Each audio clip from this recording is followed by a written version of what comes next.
Another great performance, another good performance from the lads. 8 goals in 2 games, and not so cold as the last one, but that was quite a thriller, wasn't it? Yeah, we started off a bit slow. I just thought they started a bit more on top, but it couldn't have been any worse, could it? Let's show the first few seconds of the game when the Royston goal went in. Yeah, well, Mullins has actually made the right decision here. He's just hasn't got enough power, because all of us are saying head it back to the keeper, so he's done it, but it's just the execution wasn't right, and obviously they've chased it down and nicked it there. So not the best. That was quite a shock, wasn't it? I mean, we're all getting ready for a nice feast of goals. Yeah, we got eventually, but it didn't start off too well. But it certainly all changed really in that second half. It was a great exhibition of football where you got Kettering's first goal with Brett, which was a classic, really, wasn't it? Well, as the balls come in, I thought it was a bit deep, and then he's dug it out as like the header, and it's actually turned out to be actually a great header. So yeah, he's done great there to get the header. And when we scored that goal, we definitely knew we could kick on and do even more. What's it like with those fans behind there baying for it? You could see the excitement. Yeah, that's it. The roar that came through. Yeah, the roar. That's how we felt. We could see it meant a lot to us. So yeah, the support, it does mean a lot to us. We're going to show you the red card that really didn't change the course of the game. I think Kettering would have gone on and won anyway, but it certainly had an influence in what happened. Your views on this? Yeah, well, the ball's popped up, and as it's dropped down, he's just gone a bit too high. As it pops up there, yeah, he's gone way too high. So that could have been a bad injury. Yeah, lucky it's his foot that's in the air, not the standing leg, because it could have been really dangerous. That. But away from that, it was Matt Stevens that got in on the scramble. We had a few scrambles. Some we could have won 6 or 7, couldn't we? I know. I thought it was going to be one of them days, especially in the first half where we was having all them goal line scrambles. But can we get the Stevens goal on, please, Ryan? Here we go.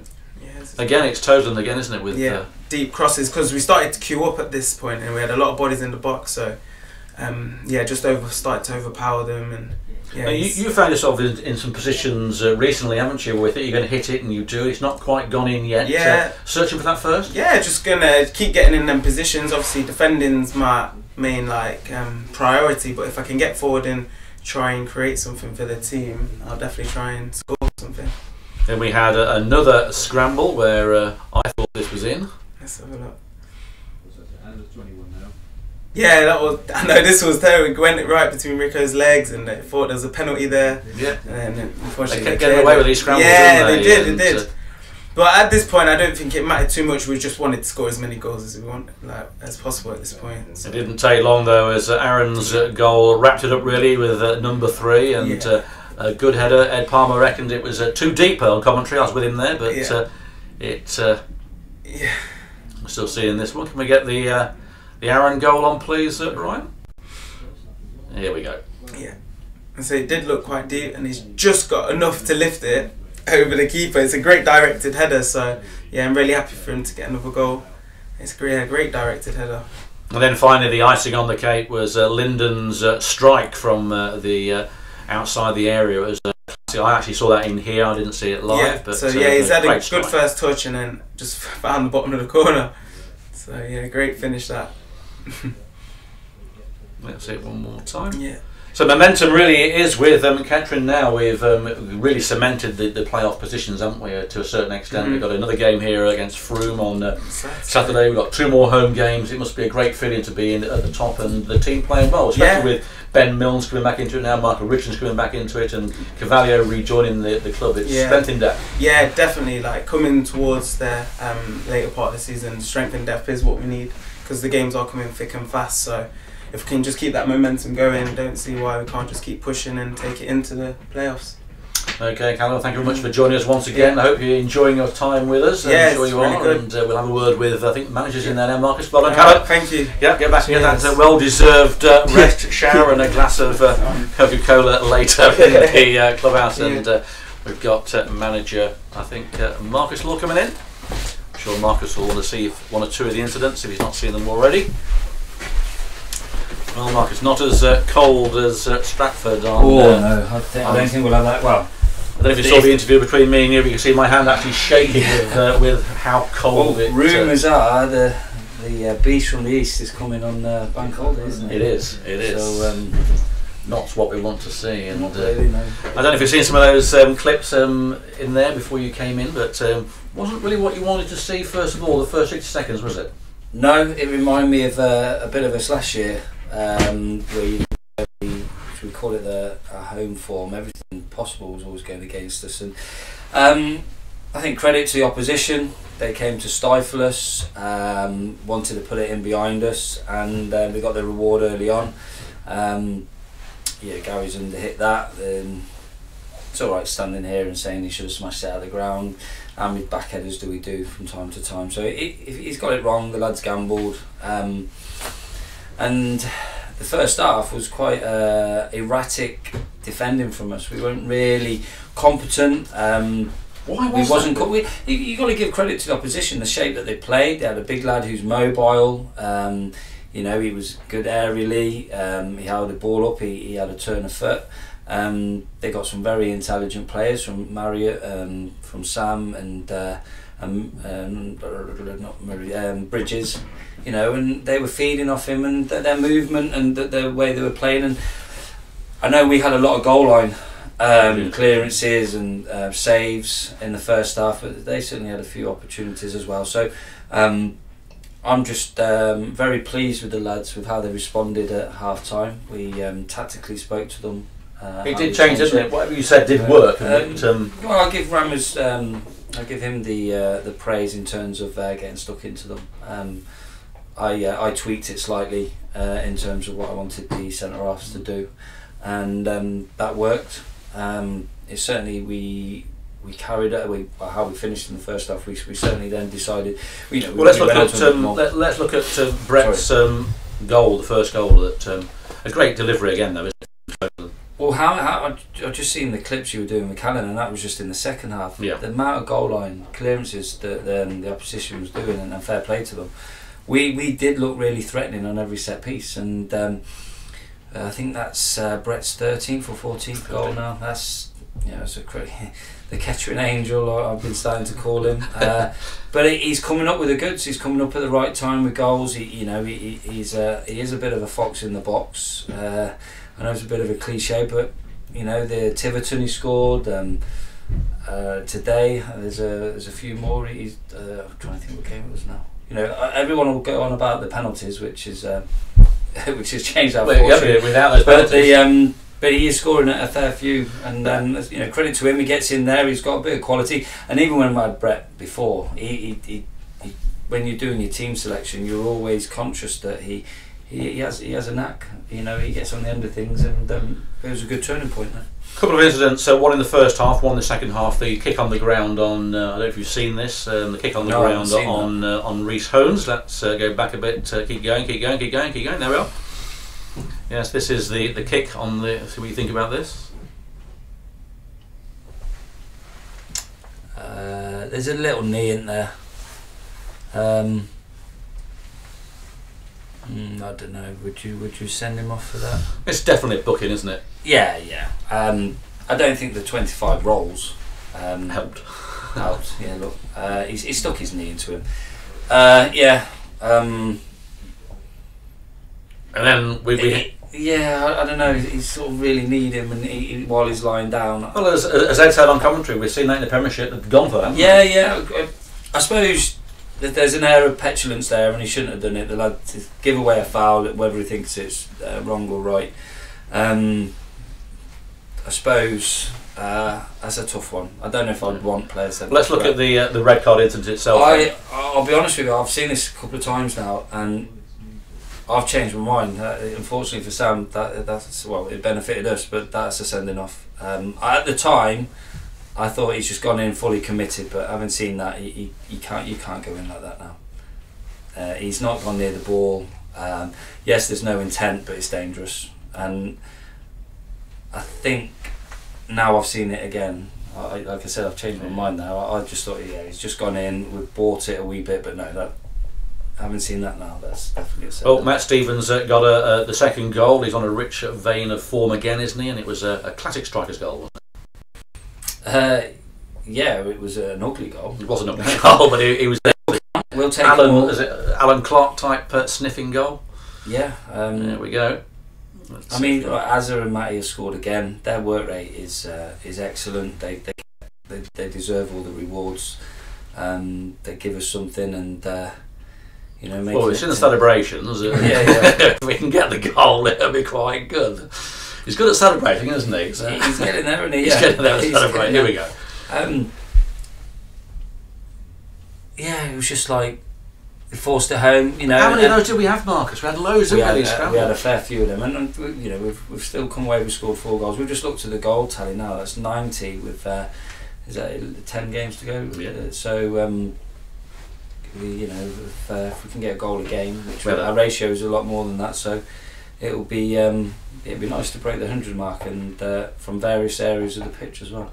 Aaron made it 3, and it was a great. Had another good delivery from young Toseland. Lurking around the back. We got when we go up for set pieces. I don't know if you noticed, they were trying to stick men out to stop us having so many bodies in there, because you've got Brett, you've got Aaron, you've got Matty, Oren is dangerous in there, and we a real solid second half, and the set pieces throughout the game was always causing them problems. Very niggly side though, weren't they? We said on commentary they're a decent side if they were allowed to play football the way they should be playing football. We felt that they were being told to spoil things and to waste time and to try and be as disruptive as possible. The first half they come to spoil us. What you got to remember is our home form is excellent. There's only I think Kings Lynn are on par with us, Basingstoke. Only 8 goals conceded at home as well. Yeah, so teams have, and fair play to their manager and their side, the game plan they had. He'll be disappointed they didn't take the one opportunity. I said to the boys in there, with every good intentions of playing the shape that we want to play, or play as well as we want to do, if the opposition stifle us, we've just sometimes we've got to see it through, regroup. We certainly weren't out of the game. We had various opportunities in the first half to at least retake the lead, but what was worrying is they had opportunities. And like we said, we tweaked it at second half. The lads held their hands up. They weren't being as competitive as the opposition were, whether it be niggly or wanting to will. And we stepped up, and we showed that we want to be the side that's going to be winning today, and want to be the side that's in the playoff mix. And I have full credit to everyone involved. It was really pleasing to turn that round, and it ticks another character box for us. And then you're looking at your bench, you're looking at the opportunities, what they did. Cavallio coming back into the team. Yeah, and in fairness, you at 1-0 or at 1-1, you're right thinking, okay, what can we do to mix it up? We got Cavallio now, who we brought in as a game changer, or very similar to Reece. We could suddenly go with 2 wingers if required. We got Rene, who gives us that physical element and technical, and goals as well. And the way that we got to 2-1 and 3-1 as quick as we did, it meant that warranted that Gaz and Liam got some minutes under the belt. And then Lyndon getting the 4th to Lyndon round it shooting, off. Yes, that's rare, isn't it? He's another unsung hero at the moment. It's been a revelation since we've moved him into the middle. I think him and Reece have really took them positions on and change that dynamics. And I look as the group, and we can mix the shape up. That's 2 games now where we've tweaked the shape at half time, and it's helped us push on and win. So credit to the players to apply themselves accordingly, and it's just nice that we're coming into the real exciting end of the season and heavily involved in it. 3 more home games, Frome on Saturday, weather permitting, of course. Got to say that every game now, weather permitting, as we do. But we've got Frome, Dorchester and Weymouth all at home. Yes. And nice to get 12 points there, wouldn't it? No pressure. Weymouth's a big one. Yeah. For the jostling of places. All 3 have got that southwest journey over to us. So we've got to make sure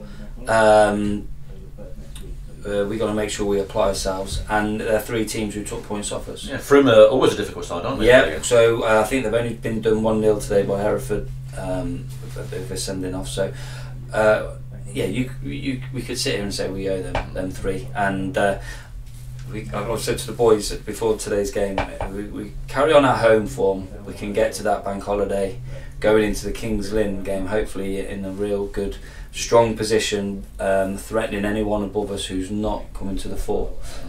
We get our games in hand, we get the points on the board, and I think our goals tally will worry people. Yeah, it will worry people. Just one thing before you go, Marcus, about Paul Bashnop, just in there as cover for Paul White. Well, it's the youth system, isn't it? It's fantastic that they produce a player who can play till he's 47. Right, we got a fantastic youth system here, and it's got various different angles, but it's in its infancy. And producing the players, it takes time. It takes time to bring them into non-league football, whilst also developing them as players and people, and Kettering players. And we've got Callum Snow. We've had Justin this year, and we just felt the position we're in, the expectation and the pressure. We were just unsure whether it was right to throw Callum in when the way the season's been. We haven't used him. We didn't have the keeper when Brett went in goals, and I just think when it comes to that kind of time of the season, I know it's a bit of a do or die. You find out about the player, but I don't think as a club with the 3 years that we've had, I think it'd be very difficult to then make a judgment on a player. So we spoke to a lot of football clubs who we thought we could just try and sign and have us cover, but they were a bit reluctant because it stops them going elsewhere. And then Paul came into our heads, vastly experienced. He a great character. He will be excellent for being in and around us in the playoffs, if we're fortunate to get into the playoffs.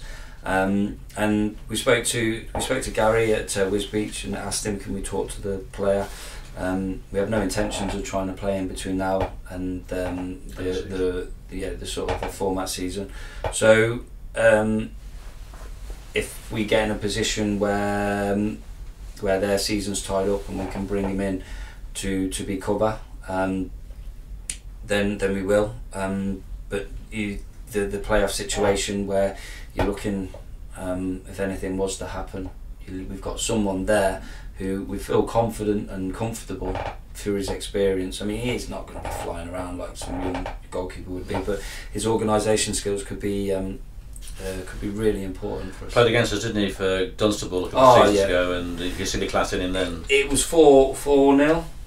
It was never a 4-0 in terms of the amount of saves he made.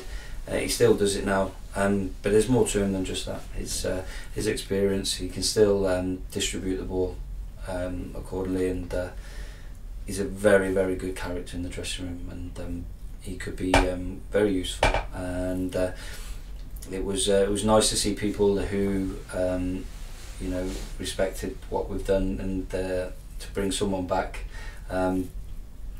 With Brett being the Kettering angel, I just thought I had to bring over and show him that there's another one. There's a few more in and around. So yeah, it might have surprised a few people, but it was more. We're at that time now. We're in discussions with a club right now in terms of getting maybe 4 or 5.